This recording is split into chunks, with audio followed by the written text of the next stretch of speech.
अवतार मेहर बाबा की जय. Beloved God, help us all to love you more and more and more and more and still yet more till we become worthy of union with you. And help us all to hold fast to Baba's Daman till the very end. Avatar Meher Baba ki jai. Jai Baba. Last week తౌహీద్లో ఈ chapter మీద చాలాసేపు discuss చేసాము. Sufis ఉబీదియత్, సర్వెంట్షిప్, అలాగే చర్చిలో ఎలాగా దాన్ని కన్స్ట్రూట్ చేశారు, మిస్అప్లైడ్ అని డిస్కస్ చేసామండి. నెక్స్ట్ దానికి వెళ్దాం. అంటే దాసు మీరు అంటే దాసు డైరెక్ట్గా చదివి చెప్తానన్నారండి. యాక్చువల్లీ ఎలొకేషన్ ఉంది కానీ కొంచెం అంటే టైం సేవ్ అవుతుందని, ఎందుకంటే కొంచెం వర్డ్స్ అవి టఫ్గా అవి ఉన్నాయి కనుక. సో అలాగే ఈ టాపిక్ అయ్యే వరకు అలాగే ప్రొసీడ్ అవుదాం అండి. జయబాబా అండి దాసు. జయబాబా అండి. అమ్మా అంటే లక్ష్మణ్ దాస్ చదివి చెప్తా అన్నారమ్మా. కంటిన్యూ చేసేయండి దాసు. ఇది మీరు చదివి అంటే ఈ టేబుల్ అండి చదువుతారా? ఇప్పుడు టేబుల్ కదండి ఇప్పుడు మనం చదవాల్సింది. Next topic. ఓకే, ఈ టేబుల్ మటుకు చదివేయమంటారా శ్రీలక్ష్మి? చదివేయండి, అది పూర్తి అయిపోతుంది. అలాగే జయబాబా. The varying stages and aspects of Tawheed, as discussed above, are given below in tabular form. Stages, aspects, spheres. Tawheed e Akhwali, Waqif, cross consciousness, cross conscious. Alam e Nasut. Tawheed e Afali, Wasifu, Pricer. Alam e Malakut, second sphere. Tawheed e Ahwali, Arif, Noyer. Alam ye Jabrut, third sphere. Alam ye Sifati, Ashik, lover. అది కూడా దాని కిందికి వస్తుంది. ఆలం ఏ జబ్రూత్, third spear కిందకి. తౌహీద్ ఏ జాతి, first దాంట్లో aspects లో రెండు ఉన్నాయి అనమాట. మళ్ళీ ఫస్ట్ ది మాషిక్, lover and beloved in one. Spheres లో ఫస్ట్ ది ఆలం ఏ లాహూత్ అంటారు. ఈ ఆస్పెక్ట్స్ లో రెండో భాగం ఆషిక్, లవర్ అండ్ మోషుక్, బిలవర్డ్స్ సైమల్టేనియస్లీ. ఈ స్పియర్స్ లో రెండవది ఆలం ఏ హాహుత్, ఫిఫ్త్ స్పియర్ అనమాట, సత్యభువనం అంటారు అది. జయబాబా అంటే దీన్ని తెలుగులో చెప్పంటారా? చెప్పండి. ఈ తౌహీద్ వీటన్నిటిని ఒక ఆల్రెడీ మనం ఇంతమంది డిస్కస్ చేసిన విధంగా వీటన్నింటి ఒక టేబులర్ ఫామ్ లో వేసుకున్నట్లయితే వాటిని ఒక స్టేజెస్, వాటి యొక్క స్థితిల గురించి, వాటి యొక్క లక్షణాలు, ఆస్పెక్ట్స్ గురించి, అలాగే అవి ఏ ఏ భువనాలలో ఉంటుందో దాని స్పియర్స్ లాగా ఏ ఏ స్పియర్స్ లో ఏ ఏ భువనంలో అది ఉంటుంది అనేది మనం ఒక టేబులర్ ఫార్మ్ లో చూసుకున్నట్లయితే ఈ విధంగా ఉంటుంది అని చెప్తున్నారండి. మొదటిది తౌహీద్ అఖ్వాలి, అంటే ఇది దానిలో ఆస్పెక్ట్స్ ఏంటంటే వాకిఫ్ అంటారు, స్థూల ఎరుక కలిగి ఉంటారు వాళ్ళు. అది ఫస్ట్ స్పియర్ లోకి వస్తుంది, మొదటి భూమికిలోకి వస్తుంది. ఆలంయే నాజూత్ అంటారు దాన్ని. అలాగే రెండోది తౌహీద్ అహ్వాలి. అఫ్వాలి అంటే దాని యొక్క ఆస్పెక్ట్ గుణం ఏంటంటే వాసిఫ్, అతను భగవంతుని స్తుతిస్తూ ఉంటాడనమాట. అది రెండవ భువనంలోకి వస్తుంది. ఆలమే మలాకూత్ అంటారు. మూడవది తౌహీద్ అఫాలి అంటే ఆరిఫ్. ఆరిఫ్ అంటే నోయర్, అతను భగవంతుడి గురించి తెలుసుకున్నవాడు, జ్ఞాత అంటాం కదా, తెలుసుకున్నవాడు అంటాడు. అలా అది మూడవ భువనానికి చెందింది. ఆలమే జబ్రూత్ అంటారు, మూడవ భువనం అదనమాట. తౌహీద్ సిఫాతి అనేది కూడా ఆషిక్ అంటే లవర్, భగవంతుని ప్రేమిస్తూ ఉంటాడు, అది కూడా మూడవ భువనానికి చెంది ఉంటుంది.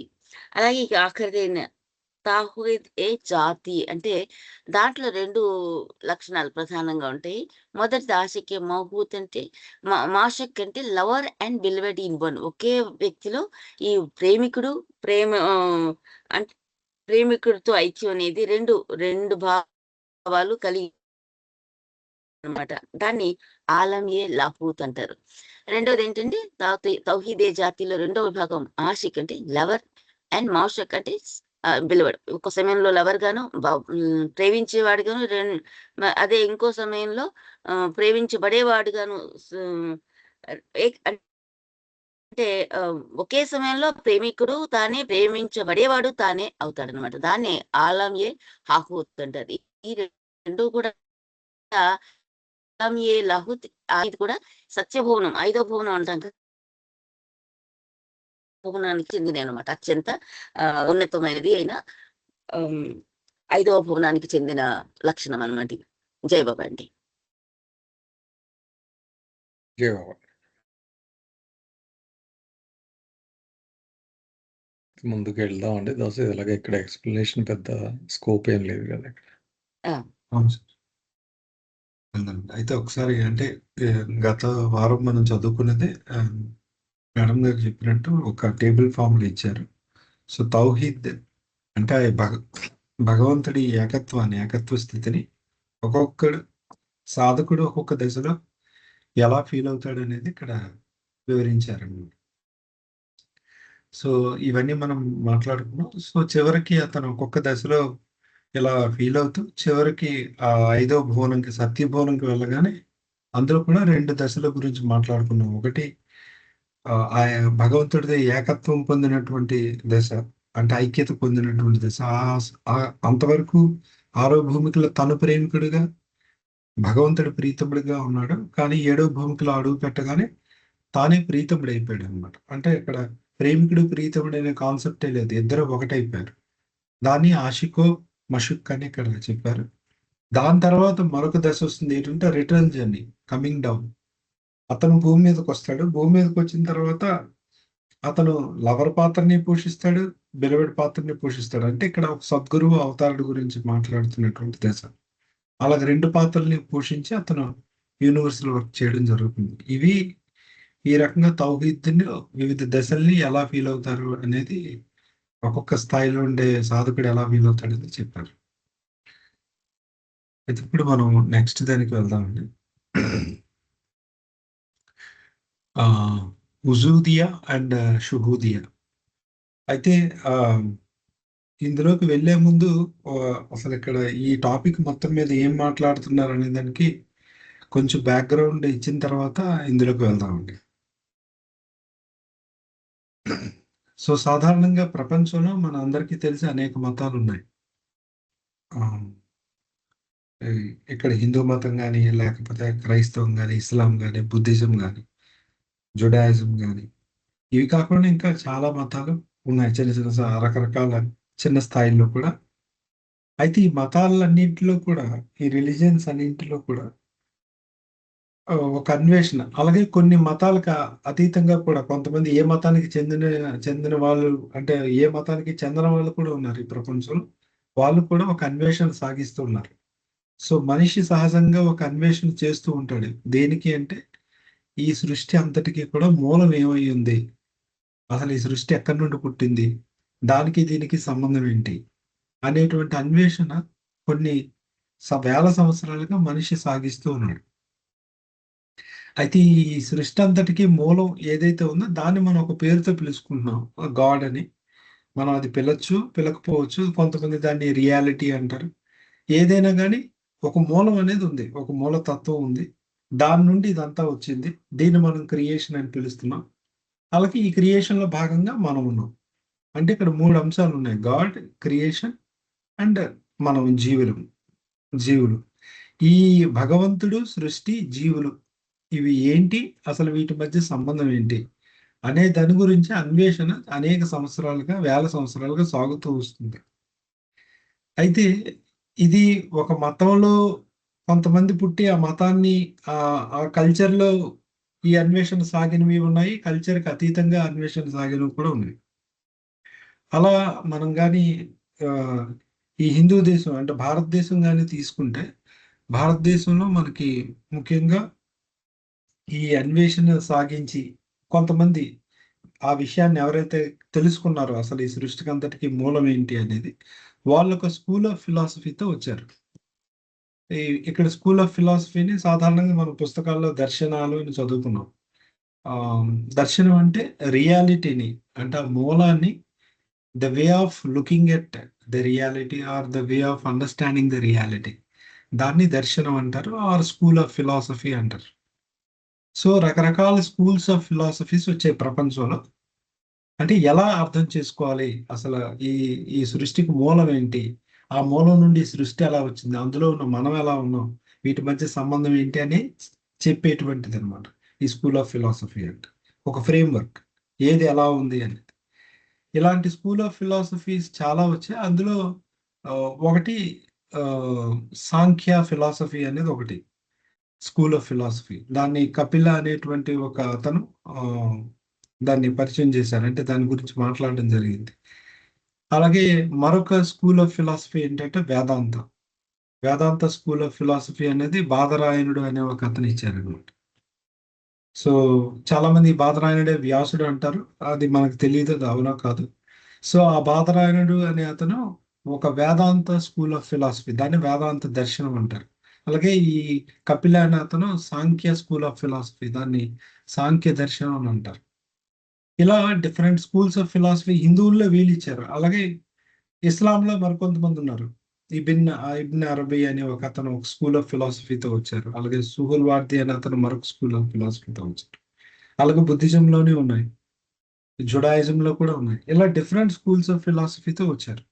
అలా ఈ హిందూ స్కూల్ ఆఫ్ ఫిలాసఫీ తీసుకుంటే, ఆ హిందూ ఆ, వేదాంత దర్శనం కానీ మనం తీసుకుంటే బాదరాయణుడు చెప్పింది, దాని మీద మరికొన్ని సబ్ స్కూల్స్ వచ్చాయి. మరికొంతమంది అంటే కాలం గడుస్తున్న కొద్దీ దాన్ని వివరించే ప్రయత్నం చేశారు. అలాగా ఆది శంకరాచార్య అనేటువంటి ఒక అతను ఈ వ్యాసుడు చెప్పినటువంటి బాదరాయణుడు చెప్పినట్టు వేదాంత స్కూల్ ఆఫ్ ఫిలాసఫీ, వేదాంత దర్శనానికి అతని యొక్క వ్యాఖ్యానం ఇవ్వడం జరిగింది. దాన్ని అద్వైత సిద్ధాంతం అని అంటారు. అతను ఒకలా వివరించారు దాన్ని. దాన్ని వేదాంత యొక్క ఒక సబ్ స్కూల్ అనమాట. అదొక ఒక శాఖ అనుకోండి. దాని పేరు అద్వైతం. అలా కొన్ని సంవత్సరాలు గడిచిన తర్వాత ఆ, రామానుజాచార్య అనే మరొకతను విశిష్టాద్వైతం అనేటువంటి ఒక కొత్త సబ్ స్కూల్ ఆఫ్ వేదాంతంతో వచ్చాడు. అదే బాదరాయణుడు ఇచ్చిన వేదాంత స్కూల్ తీసుకుని అతను మరొకలాగా దాన్ని వ్యాఖ్యానం చేయడం జరిగింది. అలాగే మరికొన్ని సంవత్సరాలు అయిన తర్వాత ఆ మధ్వాచార్య అనే అతను వచ్చారు. అతను ద్వైతం అనేటువంటి ఒక దాన్ని వివరించడం జరిగింది. ఇవి సబ్ స్కూల్స్. ఇలా స్కూల్స్ సబ్ స్కూల్స్ చాలా ఉన్నాయి ప్రపంచంలో. అంటే రియాలిటీ ఎలా ఉంది, అసలు భగవంతుడు ఏంటి, సృష్టి ఏంటి, మనం ఏంటి అర్థం చేసుకోవడానికి. అయితే బాబా చేసింది ఏంటంటే, ఇలా కాలం గడుస్తున్న కొద్దీ ఈ రకరకాల స్కూల్స్ మధ్య ఆ ఈ విభేదాలు తలెత్తడం, ఏది గొప్ప, ఏది మంచి, ఏమిటి అంటే ఈ మిస్అండర్స్టాండింగ్స్, గొడవలు, దీనివల్ల మెయిన్ పర్పస్ అనేది పోయింది. సో బాబా ఈ రాసినటువంటి గాడ్ స్పీక్స్ లో ఏం చేశారంటే, అసలు ఈ ఉన్నది ఒకటే ఉంది కానీ దీన్ని ఒక్కొక్కరు కూడా ఒక్కొక్క డైమెన్షన్ లో చెప్పడం జరిగింది. ఉన్నది ఒకే వస్తువు ఉంది, కానీ దాన్ని ఒక్కొక్క కోణంలో చూడడం వల్ల అది ఒక్కొక్కలా కనిపిస్తుందని మనకి ప్రారంభంలోనే ఒక ఏనుగు ఉదాహరణ బాబా ఇవ్వడం జరిగింది. అలాగా ఈ గాడ్ స్పీక్స్ లో అసలు ఏముందో చెప్తూ దాన్ని ఎన్ని కోణాల్లో చూడొచ్చు అనేది అన్ని కోణాలని చాలా వరకు ఆవిష్కరించి చూపించారు బాబా. అలాగే ఈ రకరకాలుగా వ్యక్తులు ఏ రకంగా పిలుస్తున్నారు ఈ పరమ సత్యాన్ని అని చెప్తూ వాళ్ళ మధ్య సమన్వయం ఎలా కుదిరిందో కూడా మనకి చెప్పే ప్రయత్నం చేశారు. అది మనం ఇప్పుడు చదవబోతున్నాం అనమాట. అంటే దీనికి జస్ట్ మీకు ఒక కాంటెక్స్ట్, అసలు బ్యాక్గ్రౌండ్ అనేది చెప్దామని ఈ కొంచెం ఈ స్టోరీ చెప్పడం జరిగింది. సో అయితే అన్నీ తీసుకోలేదు. కొన్ని మేజర్ ఏవైతే ప్రపంచంలో ఉన్నాయో, సూఫీ సాంప్రదాయంలో ముఖ్యంగా రెండు స్కూల్స్ ఆఫ్ ఫిలాసఫీస్ ఉన్నాయి, ఉజూదియా అండ్ షుహూదియా అని, ఆ రెండింటిని.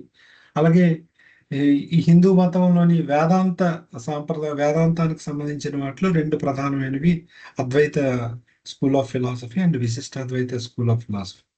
అలాగే ఈ నాలుగింటిని తీసుకొని వీటి మధ్య సమన్వయం చేయడానికి బాబా ఆ వివరణ ఇవ్వడం జరిగింది. అది మనం ఈరోజు చదవబోతున్నాం అండి. ఇంతవరకు ఎవరైనా ఉందండి, ఎవరు మాట్లాడదాం?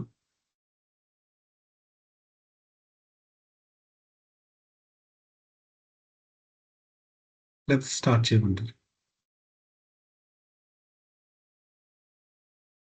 కంటిన్యూ చేసేయండి పాస్. ఓకే. సో ఇక్కడ బాబా చెప్పడం ఉజూదియా అండ్ షుహూదియా అన్నారు. అంటే ఈ సూఫీ ఇస్లాం మతానికి చెందినటువంటి సూఫీ సాంప్రదాయంలో ఉన్న 2 ప్రధానమైనటువంటి స్కూల్స్ ఆఫ్ ఫిలాసఫీస్ ఇవి, దర్శనాలు. వాటితో ప్రారంభించారు Baba. Amongst the various types of unitarians అహ్లే తౌహీద్, the most important and controversial are the 2 schools of thought known as ఉజూదియా అండ్ షుహూదియా. సో ఇప్పుడు మనం ప్రస్తుతం సూఫీ దాంట్లో చదువుతున్నాం కాబట్టి అక్కడ ఉన్న ప్రధానంగా 2 స్కూల్స్ ఉన్నాయి. అంటే ఈ రియాలిటీ ఎలాగుంటుంది అనేది చెప్పేటువంటి 2 స్కూల్స్ ఉన్నాయి. Schools of thought or schools of philosophy. వాటిని ఉజూదియా, షుహూదియా అంటారు. ఇవి వీటి మధ్య ఉన్న కాంట్రవర్సీస్ ఏంటి, అవి చాలా ప్రధానమైనవి. వాటి మధ్య ఏ రకమైనటువంటి విభేదాలు ఉన్నాయి, వాటి గురించి మాట్లాడదామని చెప్తున్నారు. So Muhyiddin Ibn Arabi is the greatest advocate of Uzudiya school, upholding Wahdatul Wujud, unity of existence, which in Vedanta is Advaitism, upheld by its greatest exponent Shankaracharya. అయితే ఈ 2 స్కూల్స్లో ఉజూదియా అండ్ షుహూదియా అనేటువంటి 2 స్కూల్స్ ఆఫ్ ఫిలాసఫీలో, స్కూల్స్ ఆఫ్ థాట్లో ముందు ఉజూదియా గురించి మాట్లాడుతున్నారు. ఈ ఉజూదియా అనేటువంటి స్కూల్ని అడ్వకేట్ చేసి, అంటే ప్రపోజ్ చేసి దాని గురించి ప్రజలకు అందరికీ చెప్పినటువంటి పర్సన్ ఎవరంటే ముహ్యుద్దీన్ ఇబ్న్ అరబీ. ఇతని గురించి బాబా ఏమన్నారంటే ఇతను ఒక సద్గురువు అని చెప్పారు బాబా. కాబట్టి అతనికి పరిపూర్ణమైన జ్ఞానం ఉంటుంది, వాస్తవం అనేది ఏంటో తెలుసు. అయితే ఇతను ఈ యొక్క స్కూల్ ఆఫ్ థాట్ని గురించి చెప్పడం, దాని మీద గ్రంథాలు రాయడం జరిగింది. అతను చెప్పిన థియరీ ఏంటంటే, అంటే ఆ సిద్ధాంతం పేరు వహదతుల్ ఉజూద్. ఉజూద్ అంటే అంటే యూనిటీ, అంటే ఉన్నది ఒకటే అని చెప్పేది, ఇంకోటి లేదు అని అర్థం ఉజూద్కి. మనకి షుహూద్ అని అంటే ఒకటిలాగా కనిపిస్తుంది అని, అంటే ఒకటే అని చెప్పేది ఉజూద్, ఏకత్వము, అది తప్పిస్తుంది, దాన్నే అద్వైతం అనక అంటారు. రెండవది అనేది లేదు అని చెప్పేది ఉజూద్. షుహూద్ అని అంటే ఒకటిగా కనిపిస్తుంది కానీ ఒకటి కాదు అని చెప్పేది షుహూద్ అని. సో ఈ వహదతుల్ ఉజూద్ అనేటువంటి దాన్ని ప్రపోజ్ చేసింది ఈ ముహ్యుద్దీన్ ఇబ్న్ అరబీ. సేమ్ అలాంటిదే ఈ హిందూ మతంలో ఉన్నటువంటి వేదాంత స్కూల్లో ఒకటి అద్వైతం. అదే ఆది శంకరాచార్య చెప్పారు, మనకందరికి తెలిసిన విన్న పేరేది. అతను ఈ అద్వైత సిద్ధాంతాన్ని ప్రపోజ్ చేశారు. ఈ 2 ఆల్మోస్ట్ ఒకలాగే ఉంటాయి. సో అకార్డింగ్ టు గాజర్ ఏ ఇలాహి, ఇబ్న్ అరబీ హెల్డ్ దట్ క్రిందకి వెళ్తా sir. Ibn Arabi held that existence is not more than one and is the very same and is manifest to itself by itself, like water, which is manifest to itself in the form of ice by way of limitation. So ఇక్కడ ఏం చెప్తున్నారంటే, ఈ గాజురే ఇలాహి అనే అతను, మనకి ఇంతకు ముందు కూడా ఈ పేరు వచ్చింది మన హాల్ గురించి చదివినప్పుడు, హాల్ మకాం వాటి గురించి చదివినప్పుడు వచ్చింది. ఇతను ఒక మాస్టర్. ఇది అతని బిరుదు, గాజురే ఇలాహి అనేది ఒక సూఫీ మాస్టర్ యొక్క బిరుదు. ఆ సూఫీ మాస్టర్ పేరు షేక్ మహమ్మద్ ఇబ్రహీం అని. అతను పేరు కూడా మనకు ముందు రాశారు బాబా. అతనుకున్న బిరుదు అనమాట ఇది, గాజురే ఇలాహి అని. గాజురే ఇలాహి అంటే డివైన్ వాషర్ మ్యాన్ అని అర్థం. అంటే మనకు ఉండేటువంటి సంస్కారాలనే మురికిని పోగొట్టేవాడు అని ఒక బిరుదు ఉంది ఆయనకి. సో డివైన్ వాషర్ మ్యాన్ అని అర్థం గాజురే ఇలాహి అంటే. ఇబ్రహీం, షేక్ మహమ్మద్ ఇబ్రహీం యొక్క బిరుదు అది. అయితే అతను ఇబ్న్ అరబీ గురించి ఇలా చెప్పారనమాట. తన గ్రంథం ఒకటి రాశారు అతను. ఆ గ్రంథం పేరు కూడా బాబా ఇంతకు ముందు మెన్షన్ చేశారు. ఆ గ్రంథంలో అతను ఇబ్న్ అరబీ ఏం చెప్పారనే విషయాన్ని చెప్పారు. సో ఇబ్న్ అరబీ ఏం చెప్తున్నారట అంటే, ఎగ్జిస్టెన్స్ అనేది, అంటే అస్తిత్వం అనేది ఒకటే ఉంది, ఎక్కువ అస్తిత్వాలు ఏం లేవు, ఉన్నది ఒకటే ఉంది. అదే అది రకరకాలుగా మేనిఫెస్ట్ అవుతుంది. అని చెప్తూ ఒక ఉదాహరణకి ఎలా చెప్పారంటే like water which is manifest to itself in the form of ice by way of limitation. సాధారణంగా మనం ఒక నీటిని తీసుకున్నాం అనుకోండి, ఒక గ్లాస్తోనో ఒక కప్పుతోనో బౌల్తో నీరు తీసుకుంటే ఆ నీరు అనేది ఆ, వాతావరణ పరిస్థితుల వల్ల ఒక మంచు గడ్డగా మారింది అనుకోండి. సో నీరేమైపోలేదు, నీరుగానే ఉంది, అది అక్కడే ఉంది.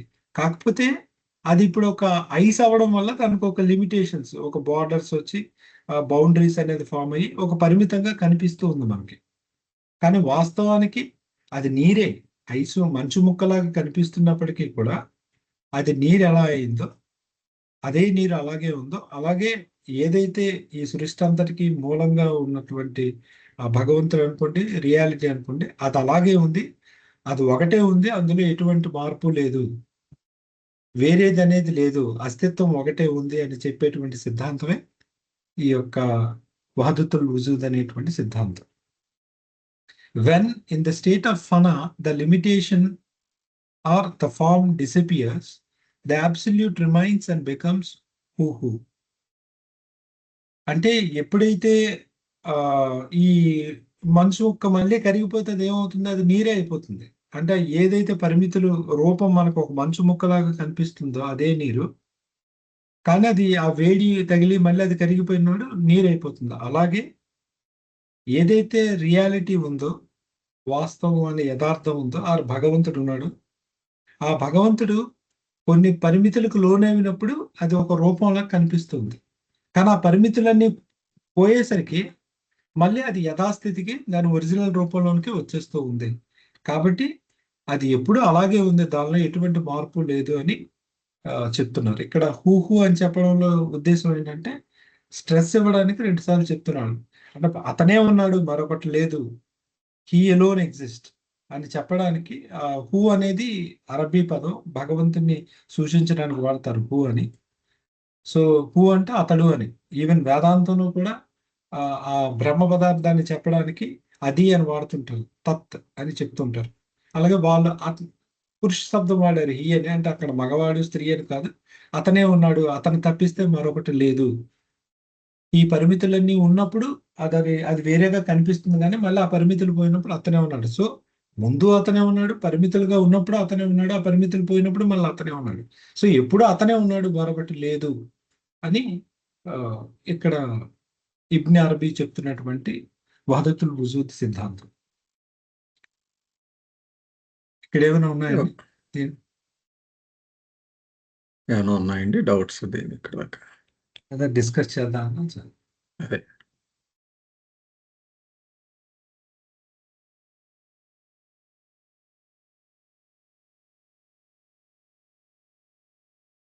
సార్ నాగేశ్వరరావు గారు ఏమైనా యాడ్ చేస్తారా?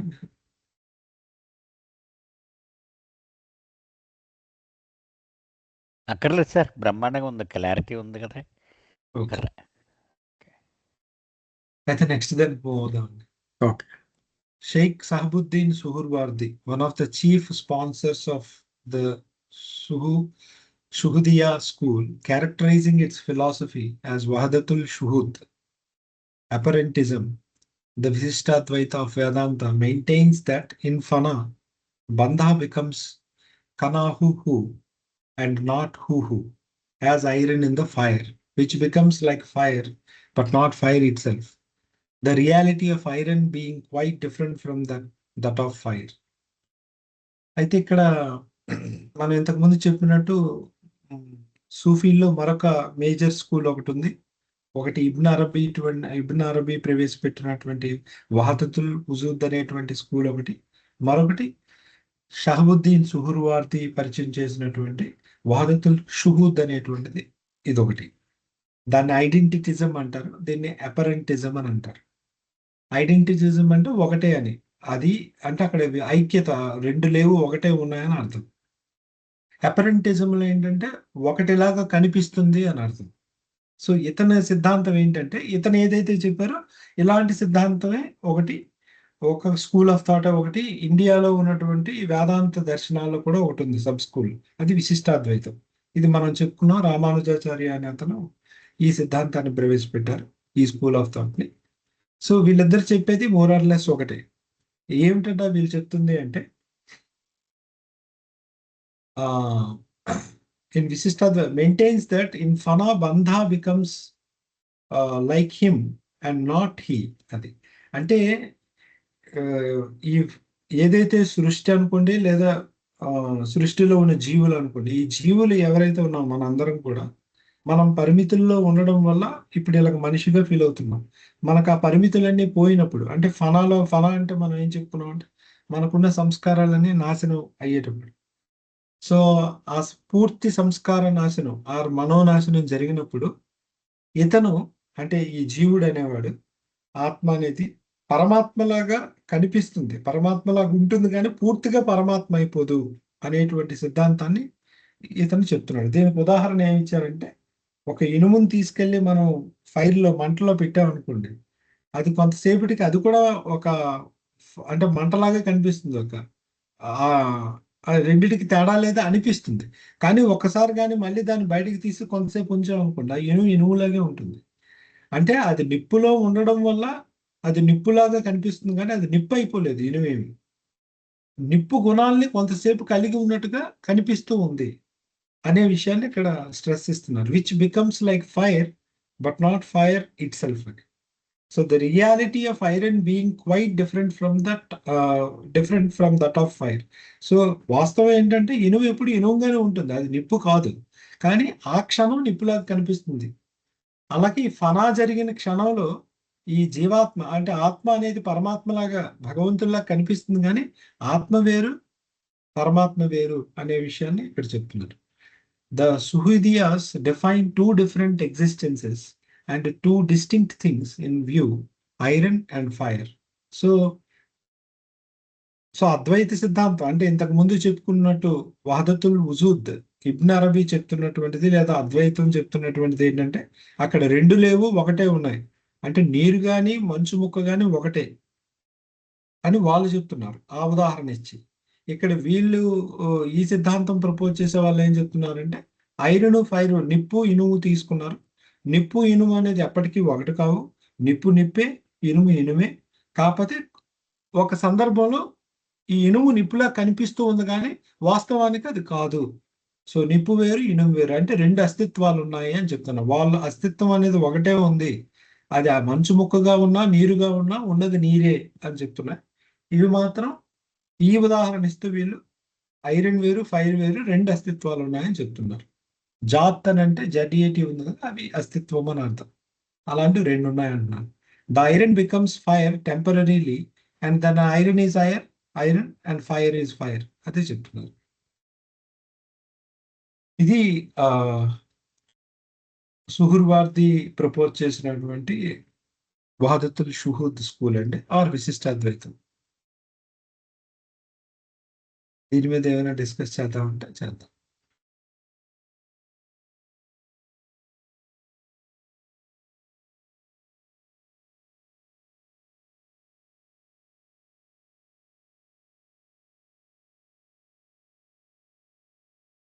ముందుకు వెళ్దాం సార్, ఇంకేం లేదంటే వెళ్దామంటే. ఓకే. ఇక్కడైతే దాసు ఒక చిన్న డౌట్ అండి, ఇది ఎక్స్ప్లెయిన్ చేసేటప్పుడు కంప్లీట్ 7th ప్లేన్ స్టేటే తప్ప ఈ నిర్వాణ అన్నది ఏమి పిక్చర్లో లేదు కదా, ఈ డిఫరెన్సెస్ డిస్కస్ చేసేటప్పుడు ఇవి నిర్వాణ ఏం లేదండి. ఓకే, అంటే ఫన అంటేనే నిర్వాణ. అదే ఓకే. ఇక్కడ ఫన అంటే నిర్వాణం అంటే మనోనాశనాన్ని నిర్వాణం అని కూడా అంటారు, ఫనా అని సూఫీలు అంటారు. Okay okay. లక్ష్మణ్ ఇది కూడా చెప్పండి. బాబా మాత్రం అద్వైత సిద్ధాంతాన్ని అప్రూవ్ చేశారు. అది వస్తుంది మనకి కన్ఫ్యూషన్ ఇంక ఉండకూడదు, మనం ఊరికే ఇవి అంటే ఇక్కడ తీసుకోవడానికి తప్ప. ఆ ఫ్లో తీసుకెళ్తారు. ఇది టాపిక్ ఓకే అలాగే ఓకే ఉంటుంది. అంటే ఓకే మెహర్ ఓకే బాబా థాట్ ఏంటి అనేది ఉంది నెక్స్ట్ పేరా. ఓకే ఓకే అందుకే నేను చెప్పలేదు ముందు. Okay okay. అంటే ఓవరాల్గా చాలా సటిల్ డిఫరెన్స్, పెర్సెప్షన్ ఇష్యూ కదండి. ఒకళ్ళు ఒకలా చూసారు, ఒకళ్ళు కానీ అంత ఫ్రిక్షన్ ఎందుకు వస్తాయంటారు ఈ శాఖల మధ్యన? తర్వాత ఏ పాయింట్స్ మీద అక్కడ అంత తీవ్రంగా డిబేట్లు జరుగుతాయి? అంటే యాక్చువల్గా ఇవి ఎందుకు జరిగాయి అనేది చెప్తాను సార్. అంటే ఈ డిబేట్స్ ఎవరి పర్సెప్షన్ వాళ్ళు చాలా లిమిటెడ్ గా చూడడం వల్ల జరిగింది. అయితే దీన్ని ఓవర్కమ్ చేస్తూ ఒక అతను వచ్చి దాన్ని సాల్వ్ చేశాడు. అదే ఇప్పుడు నెక్స్ట్ పేరా. ఓకే. ఇది ఒక కథలాగా ఉందన్నమాట. ఓకే. ఇది చూద్దాం. అయిన తర్వాత మీకు చెప్తాను ఏంటి ఓకే. ఇంకా మాట్లాడతా. సో మీర్జా జాన్ జనాన్ అనే ఒక అతను ఉన్నారు. ఇతను వెరీ ఫేమస్ సూఫీ మాస్టర్.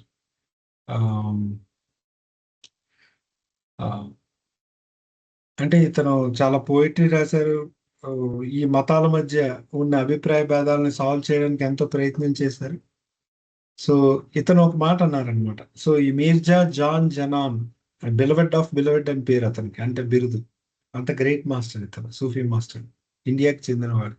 సో ఈ Mirza Jan Janan says that the relationship between the unmanifest aspect of God and the manifest aspect of God is that which exists between the ocean, the waves and the bubbles అని చెప్పారు. అంటే ఇప్పుడు వాస్తవానికి మనం చూస్తే ఏముంది, భగవంతుడు ఉన్నాడు, అలాగే సృష్టి ఉంది. ఈ సృష్టి అంటే ఏంటి అని మనకు తెలిసింది ఆల్రెడీ, మనం చదువుకున్న దాన్ని బట్టి వీలు బట్టి ఈ భగవంతుడి యొక్క ఒక మేనిఫెస్టేషనే ఈ సృష్టి అని మనం చూస్తూ ఉన్నాం. అదే కదా ఇప్పుడు మంచు ముక్క అనేది చెప్పారు వాళ్ళు. సో నీరే మనం మంచుగా మారింది, ఆ ఐస్ గడ్డగా మారింది కదా. సో అలాగా ఒకటి అన్మానిఫెస్ట్ ఆస్పెక్ట్ ఉంది, ఇంకోటి మేనిఫెస్ట్ ఆస్పెక్ట్ ఉన్నది. ఈ రెండింటి మధ్య రిలేషన్ మనం అర్థం చేసుకుంటే మనకు అసలు విషయం అర్థం అవుతుంది అని చెప్తూ ఇతను అంతవరకు నీ కాంట్రవర్సీస్ ని సాల్వ్ చేయడానికి ప్రయత్నిస్తూ ఒక ఉదాహరణ ఇచ్చారు. ఇతను ఇచ్చినటువంటి ఉదాహరణ ఏంటంటే ఓషన్ అండ్ వేవ్స్. సో మనం మహాసముద్రాన్ని తీసుకుంటే ఆ మహాసముద్రంలో మనకి అలలు, కెరటాలు అనేవి వస్తూ ఉంటాయి. వాస్తవానికి సముద్రం లేకపోతే కెరటం ఉంటుందా? సో అలాగే అంటే అవి చూడడానికి భిన్నంగా ఎగిసి పడుతున్నట్టుగా ఉన్నాయి, కానీ ఆ కెరటం కూడా సముద్రమే. అసలు సముద్రం లేని కెరటాన్ని ఊహించగలుగుతామా? అలాగే ఆ కెరటాల వల్ల మనకి బుడగలు, ఈ బుద్భుదాలు కూడా వస్తూ ఉన్నాయి. కాబట్టి ఈ మూడు కూడా వేరువేరుగా మనం పేరు పెట్టి పిలవడానికి నామం పరంగా, రూపం పరంగా తేడాగా కనిపిస్తున్నప్పటికీ వాస్తవానికి అదంతా కూడా ఒకే సముద్రం. ఎవరు సముద్రాన్ని అంటే సముద్రం నుండి అలలను కానీ ఈ బుడగలను కానీ వేరు చేయలేరు. అలా వేరు చేసి చూద్దామని ప్రయత్నిస్తే కుదరదు, ఎందుకంటే అదంతా ఒకటే కాబట్టి. సో ఈ ఉదాహరణ ఇస్తూ ఆ సముద్రమే ఉంది అక్కడ. ఆ సముద్రం మేనిఫెస్ట్ అయ్యేటప్పుడు అది మీకు అలలుగా, బుడగలుగా కనిపిస్తూ ఉంది, కానీ అక్కడ ఉన్నది సముద్రమే ఉంది. అన్మానిఫెస్ట్ ఫామ్ లో దాని సముద్రం అంటున్నాం, మేనిఫెస్ట్ అయ్యేసరికి అదే సముద్రాన్ని అగో అలలు ఉన్నాయి, బుడగలు ఉన్నాయని చెప్తున్నాను అన్నారు. And this multiplicity does not in any way affect or interfere with the oneness of reality. అయితే ఈ యొక్క బహుళత్వం ఏదైతే అంటే ఎక్కువగా ఉన్నట్టు మనకు కనిపిస్తుందో, ఆ కెరటాలుగా, బుడగలుగా మనకి ఏదైతే కనిపిస్తుందో, ఇదంతా కూడా సముద్రానికి అయిపోవడం వల్ల సముద్రం సరిపోయింది, ఇంకేదో సెపరేట్ గా పార్ట్ వచ్చేసింది అని మనం అనం. మల్టిప్లిసిటీ మనకు కనిపిస్తున్నప్పటికీ కూడా ఏ రకంగానూ ఆ సముద్రం యొక్క ఏకత్వాన్ని భంగపాటు కలగనీయట్లేదు, దానికి ఇబ్బంది పెట్టలేదు. సో అది అలాగే ఉంది, అది ఒక సముద్రంగానే ఉంటూనే ఇది కనిపిస్తుంది అలాగా. దట్ ఈస్ వాట్ వహదతుల్ వుజూద్ అని చెప్పారనమాట. వహదతుల్ వుజూద్ ఆర్ ఐడెంటిటీయిజం అన్నారు. దాని అర్థం ఇది, అంటే అది మల్టిపుల్ గా కనిపిస్తున్నప్పుడు ఉన్నది ఒకటే అని. In contrast with this, the other position determining the relation between God and the created, or God and creation, as that of the original and its shadow, or its race is wahdatul shuhud, దాన్ని అపరెంటిజం అని చెప్పారు. అయితే ఇలాగా వహదతుల్ వుజూద్ అని అర్థం చేసుకోవాలి. వహదతుల్ షుహూద్ ఏంటంటే వాళ్ళు ఎలా చెప్పారు అంటే ఈ రెండు ఎగ్జాంపుల్స్ ఇతనే చెప్తూ ఉన్నాడు అనమాట. అతను వాళ్ళు ఎలా చెప్పారు రియాలిటీని. ఒకటి ఇప్పుడు అదే వాళ్ళు ఇచ్చిన ఉదాహరణ తీసుకుంటే సూర్యుడి నుండి వచ్చిన కిరణాలు, లేదా ఏదైనా ఒక వస్తువు తీసుకుంటే ఆ వస్తువు దాని తాలూకా నీడ. అసలు వస్తువు లేకుండా నీడ ఉంటుందా? కాబట్టి నీడని వస్తువుకి వేరేగా ఉన్నట్టుగా చెప్తున్నారు, కానీ వస్తువు లేకపోతే అసలు నీడకి ప్రసక్తే లేదు. కాబట్టి నీడకు ఆధారం వస్తువే. కాబట్టి మనం దాన్ని వేరేగా ఎలా చెప్తాం మీరు? అలాగే ఒక సూర్యుడు ఉన్నాడు, సూర్యుడి నుండి కిరణాలు వస్తూ ఉన్నాయి. సో సూర్యుడి యొక్క కిరణాలని మీరు వేరేగా చూస్తే వేరేగా అనిపిస్తుంది, కానీ సూర్యుడు లేకుండా కిరణాలు ఉంటాయా? కాబట్టి ఇలాగా సూర్యుడు సూర్యకిరణాలుగా వస్తువు దాని యొక్క నీడ ఈ ఆ అంటే విశిష్టాద్వైతులు చెప్తే ఆర్ వహదతుల్ షుహూద్ వాళ్ళు చెప్తే, సముద్రము దాని కెరటాలుగా చెప్పింది వహదతుల్ వుజూద్ వాళ్ళు లేదా అద్వైతం వాళ్ళు అని ఈ రెండు ఉదాహరణలు ఇస్తూ ఉన్నది ఒకటే ఉంది, అది చూసే దృష్టికోణం బట్టి అది వేరుగా కనిపిస్తున్నా కానీ ఉన్నది ఒకటే అని ఆ సమన్వయం చేయడానికి ఇతను ఈ మాస్టర్ ప్రయత్నం చేశారు, మేజర్ జాన్ జనాన్ అనే అతను. సార్ రాజు గారు మీరు ఆ, అదేనండి అడిగారు కదా ఇందాక. క్లియర్గానే ఉంది.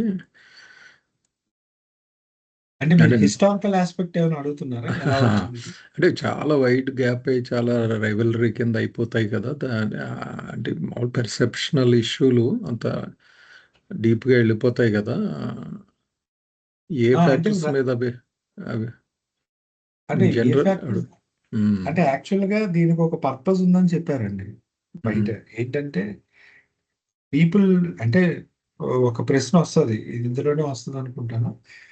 అంటే ఎంతమంది భగవంతుడు ఒకడే ఉన్నప్పుడు అదే భగవంతుని అందరూ కూడా రియలైజ్ అయ్యేటప్పుడు ఎందుకు వాళ్ళు ఇన్ని రకాల ఎక్స్ప్రెషన్స్ ఇస్తున్నారు? అంతే కదా.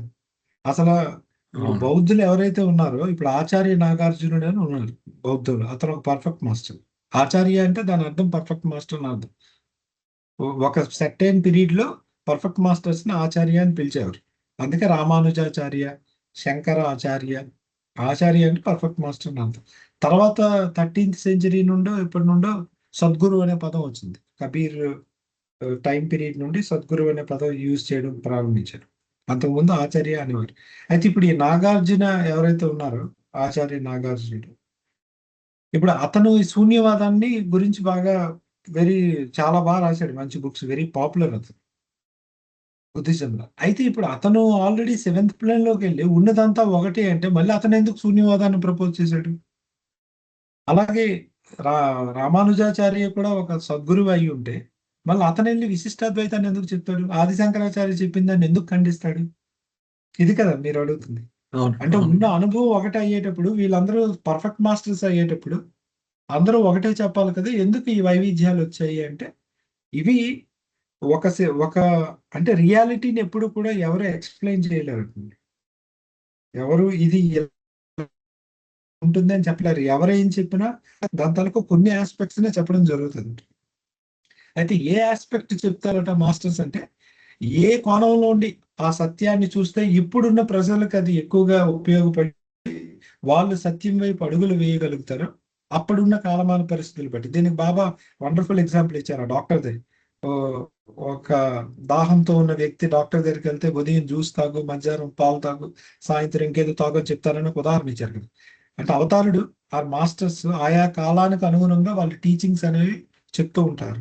ఓవరాల్ టార్గెట్ ఒకటే, వాళ్ళ దాహం అనేటువంటి సమస్యను తీర్చడం. అలాగే మానవాళికి ఏదైతే ఈ సత్యాన్ని తెలుసుకొని ఆ సత్యంతో ఏకమవ్వాల్సినటువంటి దాహం ఉందో ఆ దాహాన్ని తీర్చడానికి అవతారుడు కానీ సద్గురువులు కానీ ఆయా కాలాల్లో పనిచేసేటప్పుడు ఏవి ఆ కాలానికి ఏది చెప్తే బహుళ ప్రయోజనం ఉండి ఎక్కువ మంది సత్యాన్ని అనుసరించగలుగుతారో దాన్ని అర్థం చేసుకోగలరు, అది వాళ్ళు బోధిస్తారట. ఆ సమయం పూర్తయిపోయింది అనుకోండి, ఆ సిద్ధాంతం ఇంకా వర్కౌట్ అవ్వదు. అంటే అంత ప్రయోజనాన్ని ఉండదు. బహుశా తక్కువ పర్సంటేజ్ ఆఫ్ పీపుల్ దాన్ని ఫాలో అవ్వగలిగేటట్టు ఉంటుంది. అప్పుడు దాన్ని మళ్ళీ ఓవర్ రైట్ చేస్తూ మరొక తీరితో మరొక మాస్టర్ అవతారంలో వస్తాడు. వచ్చి అతను మరొక ఆస్పెక్ట్ చెప్తాడు. అయితే ఇతను చెప్పిన ఆస్పెక్ట్ ముందు చెప్పిన ఆస్పెక్ట్ కి బాహ్యంగా డిఫరెంట్ గా కనిపిస్తున్నా ఆంతరికంగా అంటే లోపల నుండి చూస్తే ఒకటే. అసలు విషయం తెలిసిన వాడికి దీనికి భిన్నం కాదు. కానీ ఇప్పుడు వీడు దీన్ని ఫాలో అవ్వాలంటే వీడు న్యాచురల్ గానే పబ్లిక్ గా దానికంటే ఇది బెటర్ అనే చెప్తాడు. అలా చెప్పకపోతే దీన్ని ఫాలో అవ్వరు. ప్లస్ పాతదాన్ని అలా ఉంచుదామంటే అది కుదరదు. ఒకవేళ పాత దాంట్లో మైనర్ మార్పులు చేసి అది ఫాలో అవ్వగలిగినట్టుగా ఉంటే మాస్టర్స్ వచ్చి మైనర్ చేంజెస్ చేస్తారట. మైనర్ చేంజెస్ చేసి మళ్ళీ దాన్ని కొంచెం ప్రపోజ్ చేస్తారు. ఓకే, ఇది రాంగ్, ఇగో ఇలా చేయండి అని. కానీ అసలు కంప్లీట్ గా దాన్ని ఫాలో అవ్వలేని పరిస్థితే ఉందనుకోండి. For example Buddhism. ఇంకా బుద్ధిజంని ఇండియాలో లేకుండానే చేశారు. ఎందుకంటే ఇంకా దాని పర్పస్ నెరవేరటం లేదు. అది వేరే అంటే పోకడలు తీసుకుంటుంది బుద్ధిజం అనేది. వెంటనే ఆది శంకరాచార్యగా మెహర్ బాబా చెప్పారు, it's a minor advent of Meher Baba. Adi Shankaracharya అనేది అతనే సద్గురు కాదు, అవతారుడే అతను. అతను వచ్చి కంప్లీట్ గా బుద్ధిజం ని ఈ భారత ఉపఖండంలో ఉంటే లేకుండా చేశారు. అది డిఫరెంట్ ఆర్గ్యుమెంట్స్ ద్వారా అప్పటికున్న రకరకాల వర్గాలతో చేసి వాళ్ళందరినీ ఓడించి వాళ్ళందరినీ అద్వైతంలోనికి తీసుకొచ్చారు. అంటే వేదాంత మతంలోనికి తీసుకొచ్చి వాళ్ళ చేత ఇవన్నీ ఆచరింపజేశారు. మళ్ళీ అదే ఆది శంకరాచార్య చెప్పినటువంటి ఒక తీరిని, ఎందుకంటే అప్పటి జ్ఞాన మార్గం ప్రబలంగా ఉంది. ఈ జ్ఞాన మార్గం ద్వారా అది కొంతకాలం వర్క్ అయింది, కానీ ఆ తర్వాత people without experience they started saying I'm God, I'm God, నేను భగవంతుడిని అని చెప్పుకోవడం ప్రారంభించారు అనుభవం లేకుండా. అంటే అది మళ్ళీ దానిలో ప్రాబ్లమ్స్ రాగానే వెంటనే రామానుజాచార్య, అతను అవతారుడు కానప్పటికీ అతను సద్గురువుగా అతను ఒక వర్క్ చేశాడు. లేదు, భగవంతుడు వేరు, జీవుడు వేరు. ఓకే, ఆ క్షణంలో నీకు భగవంతుడిలాగా నువ్వు అనిపిస్తుంది, కానీ నువ్వు వేరు, ఆయన వేరు. అంటే ఈ స్టేట్మెంట్ ఇలా చెప్పకండి, without experience don't claim that your God అనేది చెప్తూ భక్తి మార్గాన్ని ప్రపోజ్ చేశాడు అతను. ఎందుకంటే భక్తిలో ఆయన వేరు, నేను వేరు అని ఉంటుంది, భగవంతుని ప్రేమించడం ఉంటుంది. అంటే దీని ద్వారా పీపుల్ ఈజీగా చేరగలుగుతారు. ఇంకా అక్కడ నుండి మీరు స్టార్ట్ చేసుకుంటే రామానుజాచార్య అక్కడ నుండి మొదలుకొని వచ్చిన మాస్టర్స్ అందరూ కూడా ఎక్కువగా భక్తినే ప్రపోజ్ చేశారు ఇప్పటి వరకు కూడా. ఎందుకంటే this is the easiest way, ఇంకా మిస్అండర్స్టాండింగ్ తావు లేకుండా ఉంటుంది. కానీ ఒకనొక టైం పీరియడ్ లో ఈ అద్వైత థియరీ చాలా బాగా వర్క్ అయింది. సో కాలానుగుణంగా మాస్టర్స్ యొక్క ఎక్స్పీరియన్స్ సేమ్ అయినప్పటికీ అప్పటికి ఏదైతే ప్రయోజనం చేకూరుస్తుందో మనుషులు, ఆ థియరీని వాళ్ళు ప్రపోజ్ చేయడం, దానికి అనుగుణంగా ఆ మార్గాలను కూడా సూచించడం జరిగింది. అంతే తప్పిస్తే వాస్తవానికి ఒకటే ఉంది. అదేంటి అనేది గాడ్ స్పీక్స్. వాళ్ళది డివైన్ పర్పస్ క్లారిటీ తోటే చేస్తారు, కానీ తర్వాత వచ్చే వాళ్ళు దీన్ని వేరే వేరేగా తీసుకుని అనవసరంగా ఫ్రిక్షన్ సృష్టించుకుంటారు తప్ప దే హ్యావ్ క్లారిటీ. ఆ మహానుభావులు అందరూ పర్ఫెక్ట్ మాస్టర్స్ కానివ్వండి. ఉంది. ఇప్పుడు అలా వచ్చిన ప్రతిసారి ఇప్పుడు చూడండి, ఈ ఇస్లాం కి హిందూయిజం కి మధ్య గొడవలు వచ్చిన ప్రతిసారి నానక్ వర్క్ చేశాడు, గురునానక్, కబీర్ వర్క్ చేశారు. ఇటీవల కాలంలో మళ్ళీ షిరిడి సాయిబాబా వర్క్ చేశారు. అంటే ఈ సామరస్యం కుదర్చడానికి ఈ రెండింటి మధ్య ఆ ప్రయత్నం ఎప్పుడు జరుగుతుంది డివైన్ సైన్. ఎందుకంటే మనిషి తన లిమిటేషన్స్ వల్ల ప్రతిసారి ఈ యుద్ధానికి, పోరాటానికి, అంటే చేయాల్సిన పని చేయడం కంటే కూడా నేను గ్రేట్ మీరు కాదు అని చెప్పడానికి ఆ ఈగో తాలూకు ట్రిక్సే కదా ఇదంతా. ఇంటర్నల్ గా మైండ్ చెప్పే ఈ ట్రిక్స్ ప్లేకి మనం లొంగిపోతాం. లొంగిపోయినప్పుడు అది ఏదైనా చేస్తుంది, గొడవలు సృష్టించేస్తుంది. అది ఒక కుటుంబంలో సృష్టించగలుగుతుంది కదా. ఐడెంటిఫికేషన్ విత్ నేరో గ్రూప్స్ అని డిస్కోర్సెస్ లో చెప్పారు. Ego manifestation. అవునండి. Identification with narrow groups. మా క్యాస్ట్ వేరు, మా రిలీజియన్ వేరు, మా ప్రాంతం వేరు, అంటే సర్వైవ్ అవడానికి అది చేసి ట్రిక్స్ అనమాట. అది అవునండి, అందులో ప్రైడ్ తీసుకుంటా అందులో ఉండిపోతుంది. అది అది అది అది ఇప్పుడు మనం చెప్పుకున్నాం కదా సార్, ఇది అద్వైత స్కూల్, విశిష్టాద్వైత స్కూల్ ఆఫ్ ఫిలాసఫీస్ అని. ఇప్పుడు విశిష్టాద్వైతంలో ఇది ఒక స్కూల్ ఆఫ్ ఫిలాసఫీ. యాక్చువల్గా ఆ స్కూల్ ఆఫ్ ఫిలాసఫీలో ఇంకా చాలా ఉంటాయి ఆస్పెక్ట్స్. ట్రెడిషన్స్ ఫాలో అయ్యాయి, ట్రెడిషన్స్ వచ్చాయి తర్వాత కాలంలో. ఇప్పుడు ఈ విశిష్టాద్వైతం అనేటువంటి ఒక స్కూల్ ఆఫ్ థాట్ ని పెట్టుకొని ఆ గాడ్ ఎవరైతే అల్టిమేట్ రియాలిటీ ఉందో, అల్టిమేట్ రియాలిటీని విష్ణు లేదా నారాయణుడు అని అనుకుని ఉన్నవాళ్ళు ఒకళ్ళు ఉన్నారు. వాళ్ళని శ్రీ వైష్ణవులు అంటారు. దాన్ని ఈ రామానుజాచార్య పెట్టారు. సో దానికి ఒక గురువు ఉంటాడు, దానికి ఒక దైవానికి ఒక పేరు ఉంటుంది, వాళ్ళకి ఆచార విధి పద్ధతులన్నీ ఉంటాయి, విధి వ్యవహారాలన్నీ కూడా. అదే విశిష్టాద్వైతంలో అంటే థియరీ, స్కూల్ ఆఫ్ థాట్ ఇది పెట్టుకొని ఆ అల్టిమేట్ ట్రూత్ నుంచి శివుడు అని పిలిచారు. ఆ శివుడు అని పిలుస్తూ దానికి ఒక గురువు ఉండి దానికి ఒక సిద్ధాంతం వచ్చింది, దాన్ని శైవ సిద్ధాంతం అంటారు. చూసారా? అంటే మీరు గాడ్ పేరు మార్చి కానీ మళ్ళీ 2 గ్రూపులు వచ్చాయి, మళ్ళీ 2 గ్రూపుల మధ్య గొడవలు వచ్చాయి. అలాగే అద్వైతంలో కూడా అల్టిమేట్ రియాలిటీని పరమశివుడు అని చెప్తూ దాన్ని కొలిచేవారు కాశ్మీరీ శైవులు అయ్యారు. కాశ్మీర్లో ఉంటుంది, వెరీ ఫేమస్. అలా కాకుండా దాన్ని వైష్ణవులు అని పిలిచేటువంటి అద్వైత గ్రూప్ ఉన్నారు, వాళ్ళు వార్కరీ గ్రూప్ అయ్యారు మహారాష్ట్రలో. కాదు, ఏ పేరుతోనే పిలుచుకోవచ్చు అని అనుకున్న వాళ్ళు స్మార్తులు అయ్యారు. ఎక్కువగా మన సైడ్ ఉండేటువంటి బ్రాహ్మిన్స్ అందరూ ఆ కమ్యూనిటీకి చెందిన. మన సాంప్రదాయాలన్నీ కూడా స్మార్త సాంప్రదాయాన్ని అనుసరించే ఉంటాయి మా తెలుగు రాష్ట్రాల్లో ఉన్నవి.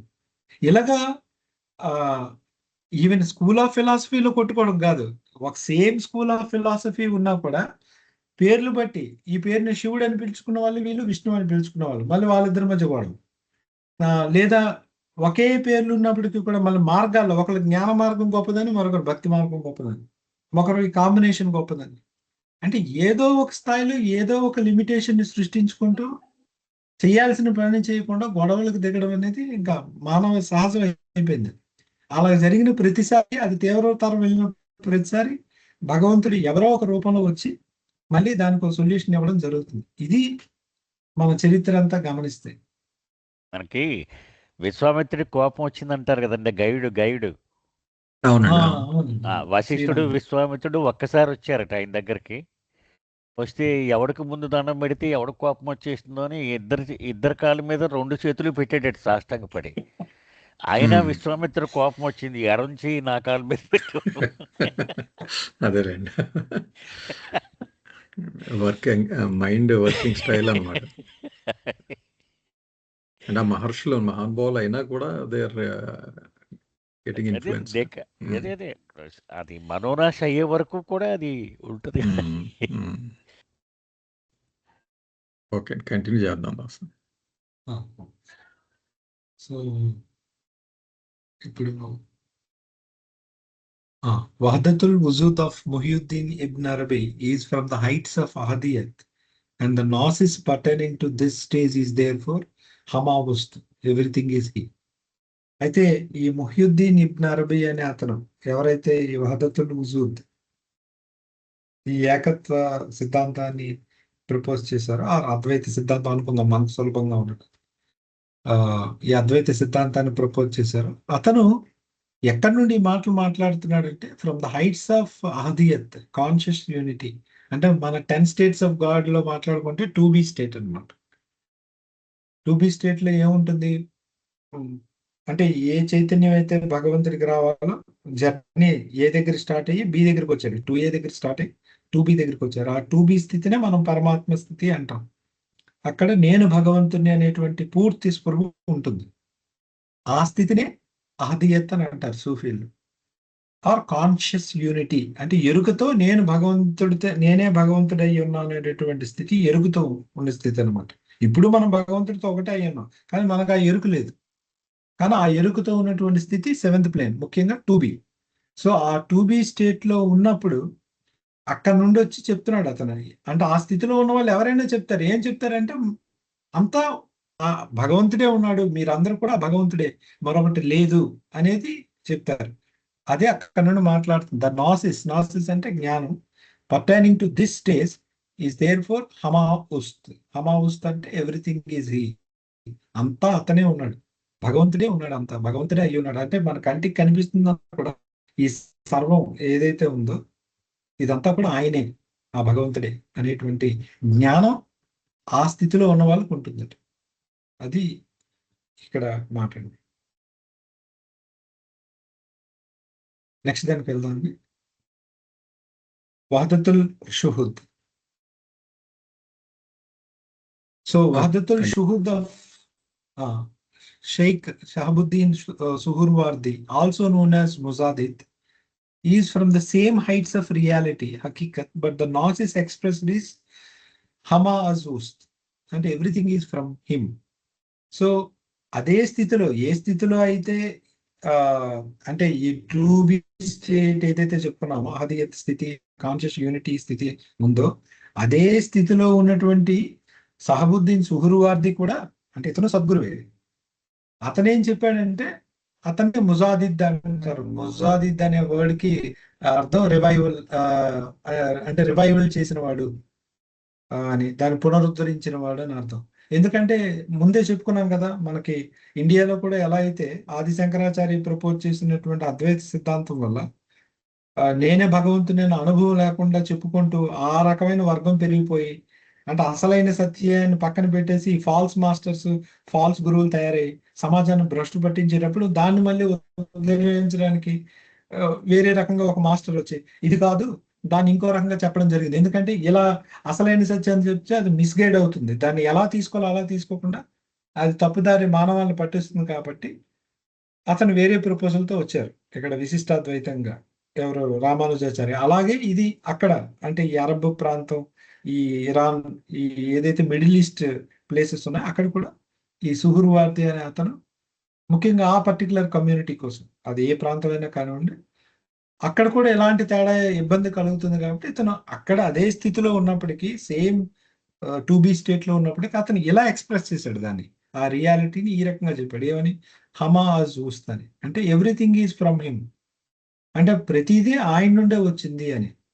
అదే దానికి ఉదాహరణ మనకి ఇంతకుముందు సూర్యుడు ఆయన కిరణాలు, అంటే సూర్యుడు పరమాత్మ అనుకుంటే మనందరం ఆయన కిరణాలు లాంటి వాళ్ళని. లేదా ఒక వస్తువు, అసలైన వస్తువు ఆ పరమాత్మ అనుకుంటే ఆ వస్తువు యొక్క నీడ లాంటి వాళ్ళం మనం. అంటే అందుకు ఎవ్రీథింగ్ ఈజ్ ఫ్రమ్ హిమ్ అని చెప్పారు. అంటే సృష్టి కానీ ఆ సృష్టిలో ఉన్న మనం కానీ మనందరం కూడా ఆ భగవంతుడు అనే దాని నుండి వచ్చాం, కానీ మనం భగవంతుడు కాదు అనేది ప్రపోజల్ అనేది ఇతను పెట్టాడు.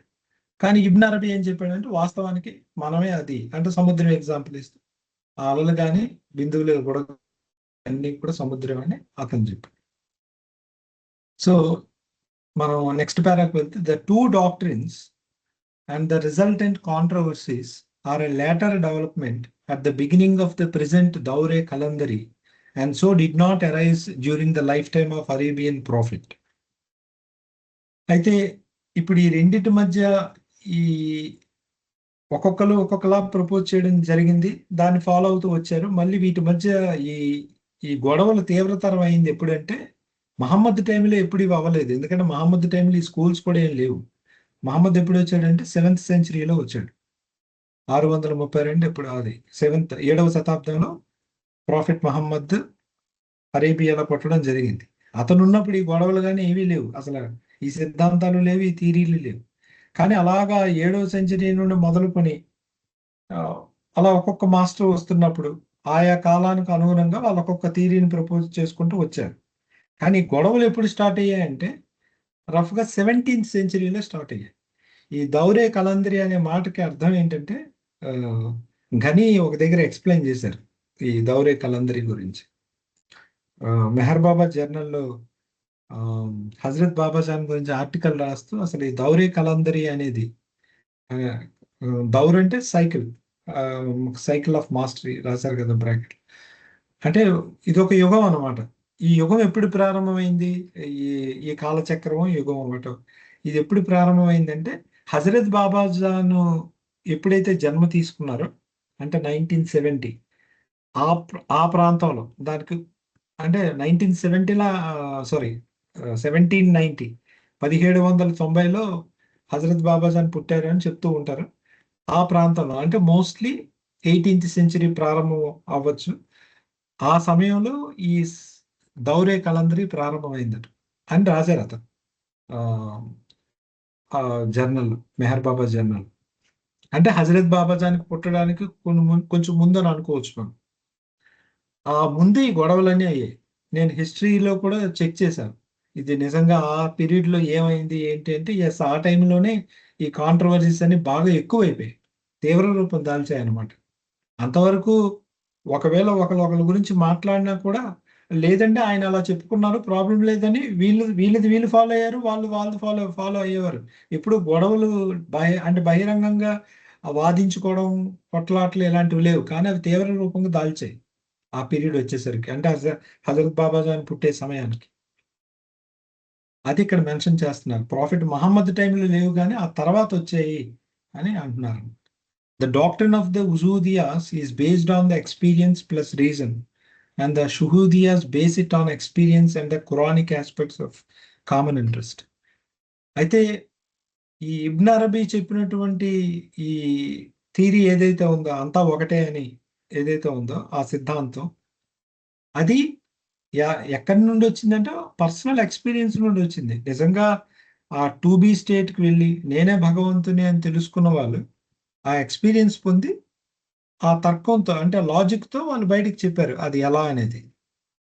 అయితే ఈ షుహూదియాస్ ఎవరైతే ఉన్నారో వాళ్ళు కూడా అదే ఎక్స్పీరియన్స్ వచ్చింది.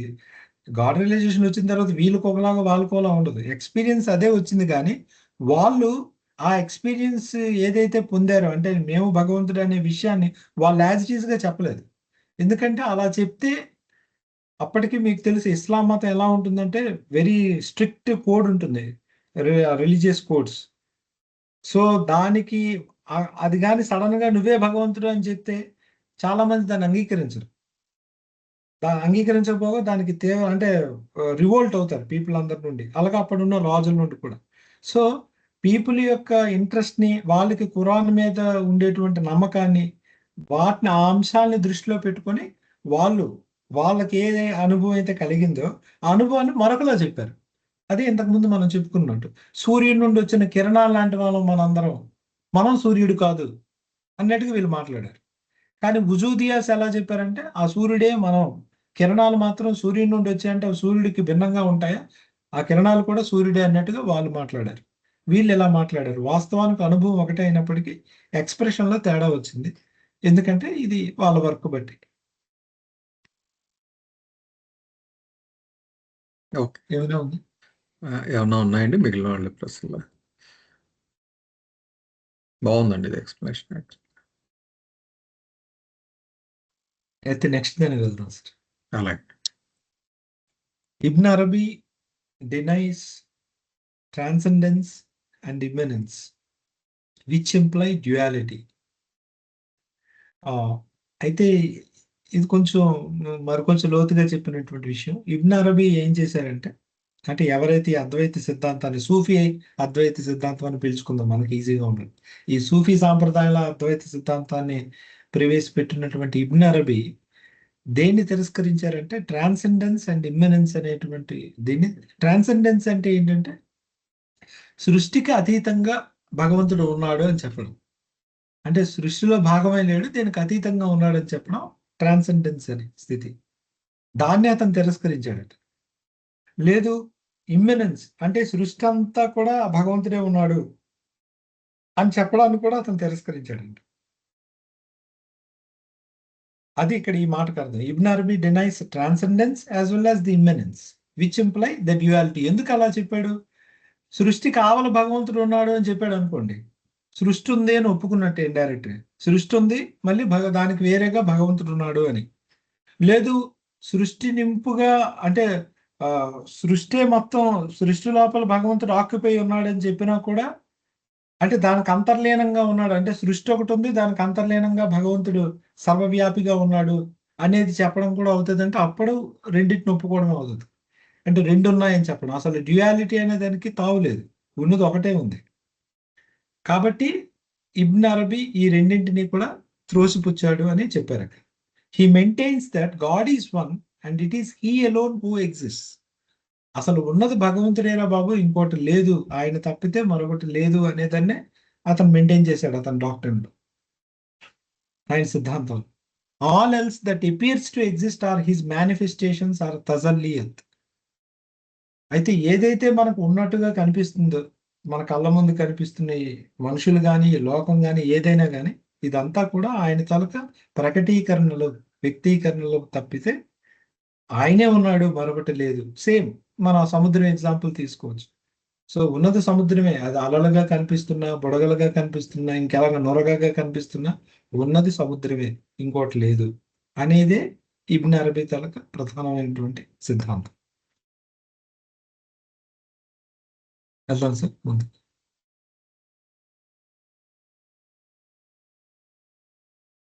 Hence, God is identical with Sifat, and all divine names are identical with the named, which is Allah. So ఇక్కడ ఏం చెప్తున్నారంటే, కాబట్టి భగవంతుడు, ఆయన తాలూకా గుణాలు వేరు కావు. అంటే ఆయన రకరకాల ఎక్స్ప్రెషన్స్ భగవంతుడి నుండి. ఇక్కడ గుణాలు అంటే మళ్ళీ మనం గాడ్ స్పీక్స్ లో ఉన్నట్టుగా ఆ అట్రిబ్యూట్స్ అనుకోవద్దు. ఈ ఈ మొత్తం సృష్టిలో కనిపిస్తున్నవి అన్నింటినీ కూడా ఇక్కడ అట్రిబ్యూట్స్ గా చెప్పారు. అంటే సృష్టికర్త అయిన భగవంతుడిగా ఉన్నది కానీ, లేకపోతే ఆ సృష్టి అంటే ఇప్పుడు మనం ఇంతకు ముందు గాడ్ స్పీక్స్ లో చదువుకుంది ఏంటంటే 2B స్టేట్ అని, లేకపోతే 2C స్టేట్ అని, తర్వాత స్టేట్ 3 అని ఇలా చదువుకున్నాం కదా. వీటన్నిటిని కలుపుకొని ఇక్కడ వాడుతున్నమాట సిఫాత్ అనేటువంటి పదానికి అర్థం. సో భగవంతుడి తాలూకు గుణాలని ఏ రకంగా తీసుకున్నా, అంటే సృష్టికర్తగా ఉన్నాడు అని తీసుకున్నా, లేకపోతే పోషకుడిగా ఉన్నాడని తీసుకున్నా, లేదా ఆయన యొక్క కంపాషనేట్ గా తీసుకున్నా, దయామయుడు, కరుణామయుడు అలా తీసుకున్నా, ఖురాన్లో ఉంటుంది, ఆయాత్తులో ఉంటుంది, బిస్మిల్లా అర్-రహ్మాన్ ఇర్-రహీం అని, అనంత కరుణామయుడు ప్రేమమయుడైనటువంటి ఆ భగవంతుడికి అల్లాకి అని మనం ప్రేయర్స్ లో కూడా వింటూ ఉంటాం. సో ఇవన్నీ ఈ గుణాలతో కూడి ఉన్నది, ఆ గుణాలు లేకుండా ఉన్నది అంతా కూడా ఒకటే. Hence God is identical with సిఫాత్ attributes and all divine names. అలాగా తనకు అనేక పేర్లు ఉన్నాయి భగవంతుడికి. మనకు 99 నేమ్స్ ఆఫ్ అల్లా అని చెప్పి మీరు వినే ఉంటారా అది.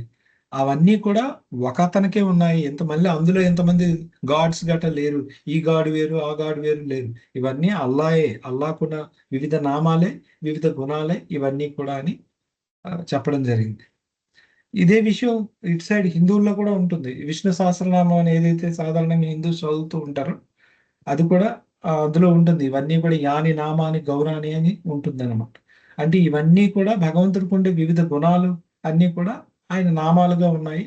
ఆ భగవంతుడు ఒకడే, అదే విష్ణువు ఉన్నాడు అని వీళ్ళు ఈ సాంప్రదాయం ప్రకారం చెప్తారు. ఇక్కడ ఈ సూఫీ ఇస్లాం సాంప్రదాయం ప్రకారం ఇలా చెప్పారు. The saints who belong to the Uzudiya school of thought have their eyes on the oneness of existence, the first tajalli of God from the stage of Ahadiyat, and therefore the latter devolutions are like a shadow, jinn, which is nothing and as such constitutes an adumbration on Jat, divine essence అని చెప్పారు. So ఇంకేం మాట్లాడుతున్నారంటే saints ఎవరైతే ఉన్నారో, అంటే ఈ ఉజూదియా స్కూల్కి చెందిన వాళ్ళు, అంటే సూఫీ అద్వైత సిద్ధాంతం అనబడే ఈ సాంప్రదాయానికి చెందిన వాళ్ళందరూ కూడాను వాళ్ళు ఎప్పుడు ఏది చూసినా కూడా ఏకత్వాన్ని చూస్తూ ఉంటారు. అంటే ఉన్నది ఒకటే, ఆ భగవంతుడే ఉన్నాడు.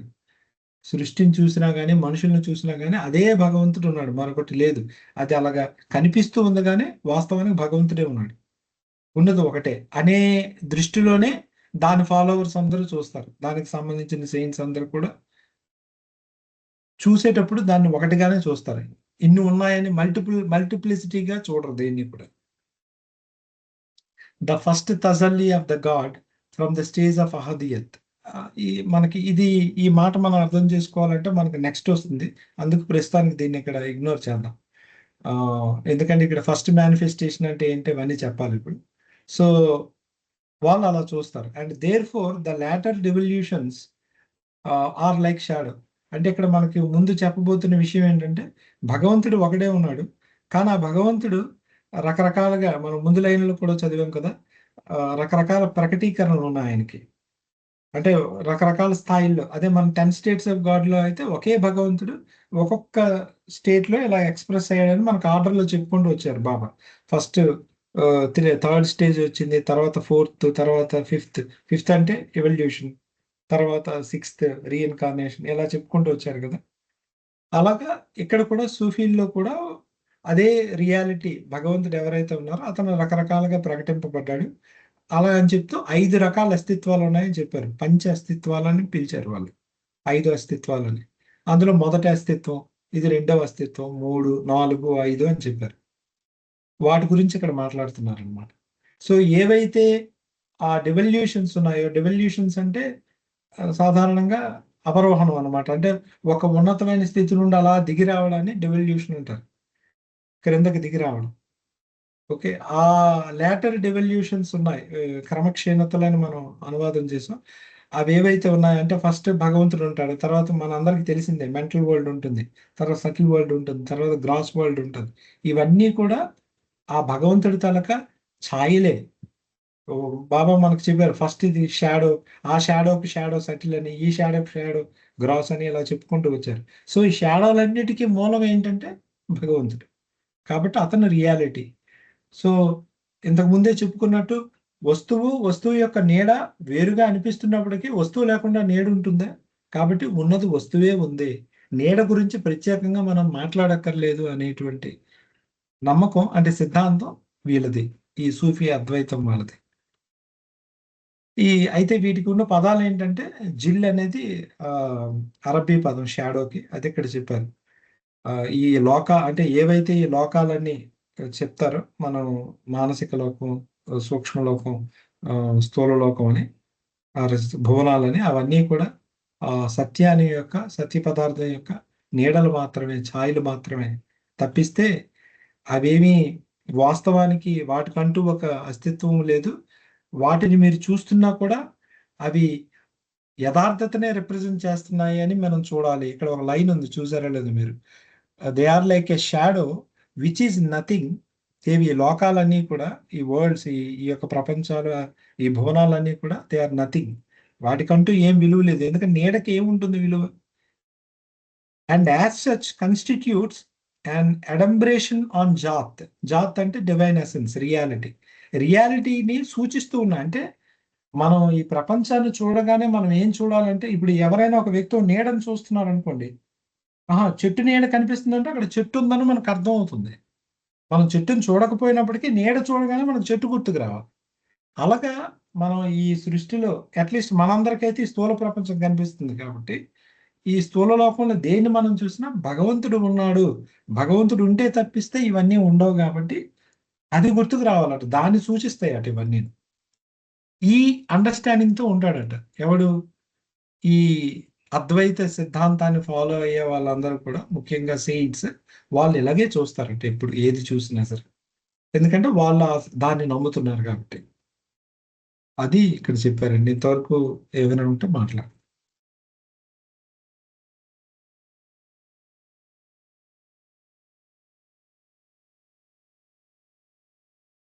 అందరూ ఫాలో అవుతున్నారండి? హెవీగా ఉందా సబ్జెక్ట్?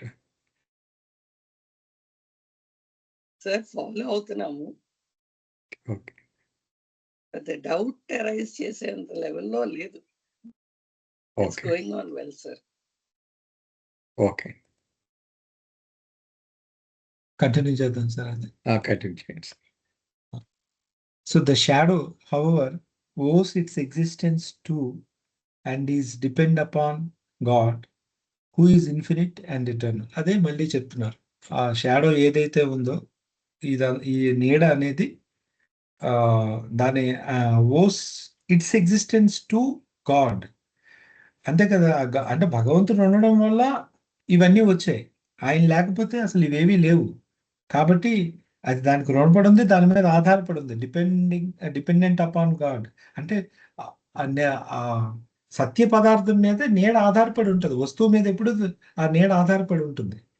అది ఇక్కడ చెప్తూ, ఆ సత్య పదార్థం ఎలాగుందంటే ఇన్ఫినిట్ అండ్ ఎటర్నల్, అది అనంతమైనది, శాశ్వతమైనది. అటువంటిది ఆ సత్య పదార్థం. అటువంటి దాని మీద ఈ నీడ అంతా కూడా ఆధారపడి ఉంది. నీడ అంటే ఈ లోకాలు, ఈ భువనాలు, ఈ ప్రపంచాలు, ఇవన్నీ కూడా. దస్ the shadow also is, in the sense that the Uzudiyas look upon everything as God, even the shadows which have no independent existence. ఇక్కడ కొంచెం క్రిటికల్ గా ఉంది అనమాట. చూస్తే అక్కడ ఈజ్ని కొంచెం బోల్డ్ చేశారు. సో ఇలాగ మనం చూసేటప్పుడు అంతా భగవంతుడే అయ్యేటప్పుడు ఒక రకంగా నీడకు కూడా అస్తిత్వం ఉన్నట్టే కదా మరి. అంటే నీడగా ఉంది అది. కాబట్టి the shadow also is in the sense that the ఉజిదియాస్ అంటే ఈ అద్వైత సిద్ధాంతాన్ని ఫాలో అవుతున్న వాళ్ళు look upon everything as God, అంటే ప్రతిదాన్ని భగవంతుడిగా చూస్తున్నారు. కాబట్టి అప్పుడు దీన్ని కూడా అంటే భగవంతుడి తరపు ఒక రూపంగా చూస్తున్నారు. అంటే ఇప్పుడు సముద్రం ఎగ్జాంపుల్ తీసుకుంటే, సముద్రంలోండి పైకి ఇలాగా కెరటాలు వచ్చాయి, అలలు వచ్చాయి అనుకోండి, వేవ్స్ వచ్చాయి, కెరటాలు కూడా వచ్చాయి. అయితే అప్పుడు మరి కనిపిస్తుందా అంటే కనిపిస్తుంది, కాకపోతే సముద్రం అనే పిలుస్తున్నాం మనం దాన్ని. మన భావన ఎలా ఉందంటే సముద్రంగానే ఉంది, సముద్రమే కదా అని. ఆ సముద్రం ఇంకేదో నొరగా కనిపిస్తుంది, తెల్లగా ఒకటి కనిపిస్తుంది, అది కూడా సముద్రంగానే చూస్తుంది. కాబట్టి మనకి ఆ కనిపిస్తున్న పరిమిత రూపాల్లో కనిపిస్తున్నది కూడా ఉన్నట్టే, లేదని కాదు. ఎందుకంటే అక్కడ కూడా మనం అసలైన వస్తువుని చూస్తూ ఉన్నాం కాబట్టి దానికి కూడా ఎగ్జిస్టెన్స్ ఉన్నట్టే అన్నట్టుగా ఇక్కడ చెప్పారు. The shadow also is in the sense that the ఉజుదియాస్ look upon everything as God, even the shadows which have no independent exist.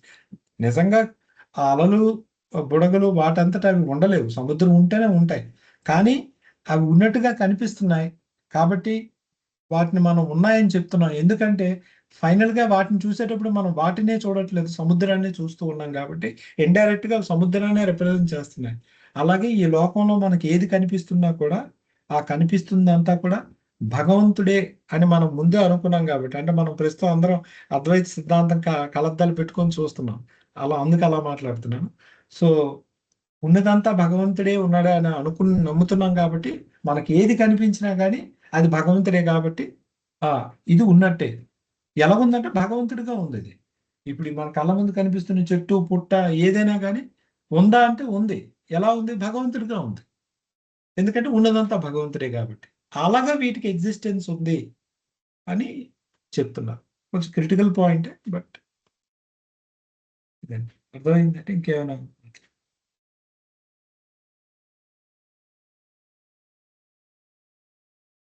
అర్థమైందండి. మిగిలిన వాళ్ళు ఏమైనా ప్రశ్నలు ఉన్నాయండి? ఈ మొత్తం పేరా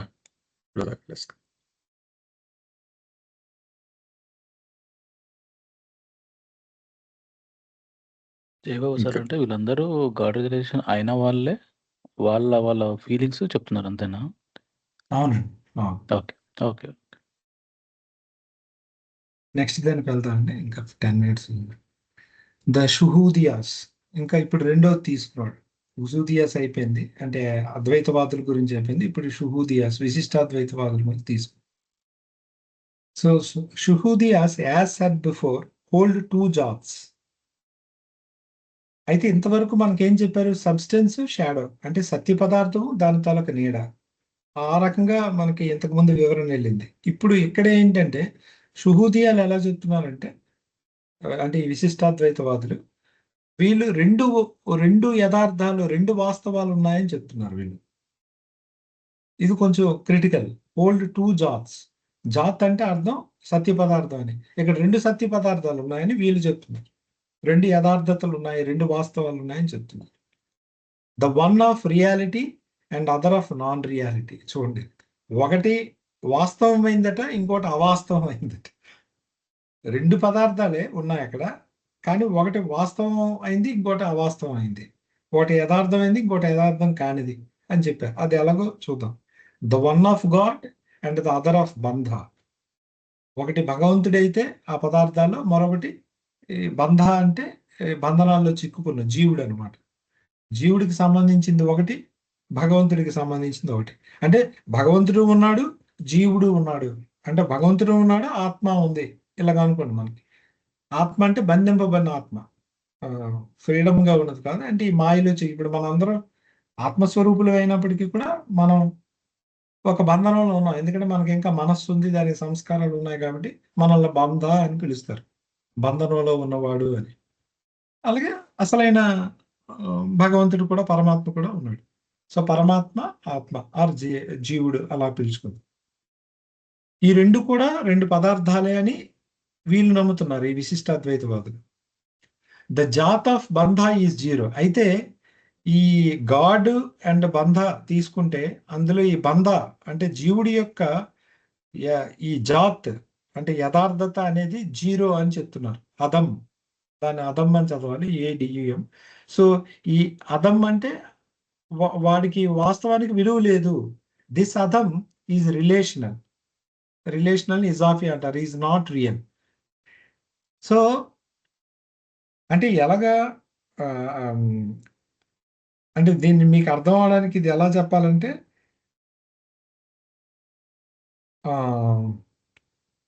అంటే ఇంతకుముందు ఇచ్చినటువంటి ఉదాహరణ ప్రకారం వెళ్దాం మనం.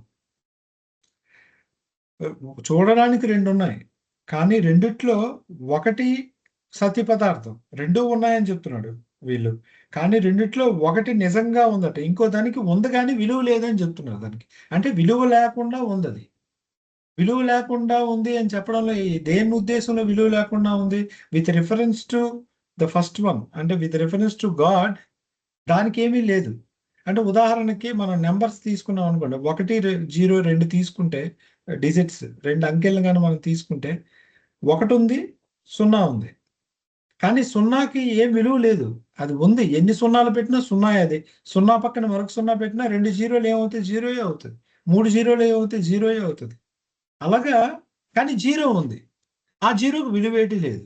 అంటే విలువ ఏమీ లేకుండా జీరో ఉందన్నమాట. అది ఇక్కడ బంధాతో చెప్పారు. 1 అంటే భగవంతుడు, దానికి విలువ ఉంది. సో అలాగా ఇక్కడ 2 అంకెలు ఉన్నాయి, 1 మరొకటి 0. కానీ 1కి విలువ ఉంది, కానీ 0కి విలువ లేదు. విలువ లేకుండానే అది ఉంది. అది ఇక్కడ మాట్లాడుతున్న విషయం. So if nothing is to be considered an essence, then there will be 2 jats, which results in dualism. The Adam-e Izafi is only relatively an Adam. It is mere zero. అయితే ఇక్కడ మనం తీసుకుంటే మళ్ళీ అదే మనం ఇప్పుడు మాట్లాడుకుందే, ఇక్కడ 2 కనిపిస్తున్నాయి. అంటే ఒకటి భగవంతుడు, ఒకటి జీవుడు. భగవంతుడు జీవుడు 2 కనిపిస్తున్నప్పటికీ కూడా జీవుడికి ఎటువంటి విలువ లేదు, అది కేవలం ఒక జీరో లాంటిది అని చెప్తున్నారు. If any number of zeros are added to a zero, the value of a number doesn't change. Thus, Adam is therefore a symbol in the knowledge of God. Since perfection appertains to Jat, God is perfection itself. Imperfection relates to Adam, and hence evil is the manifestation of Adam. So, దీన్ని సింపుల్గా చెప్పేస్తానండి. మళ్ళీ ఇప్పుడు line to line చదవడం కంటే ఏంటంటే, భగవంతుడు అని మనం ఎవరినైతే పిలుస్తున్నామో ఆ భగవంతుడు పరిపూర్ణుడు అని చెప్పేటప్పుడు పరిపూర్ణత్వంలో అపరిపూర్ణత్వం కూడా ఉండాలి. అపరిపూర్ణత్వం కూడా లేకపోతే అది పరిపూర్ణత్వం కాదు. మనం దీని గురించి గతంలో కూడా చాలాసార్లు మాట్లాడుకున్నాం.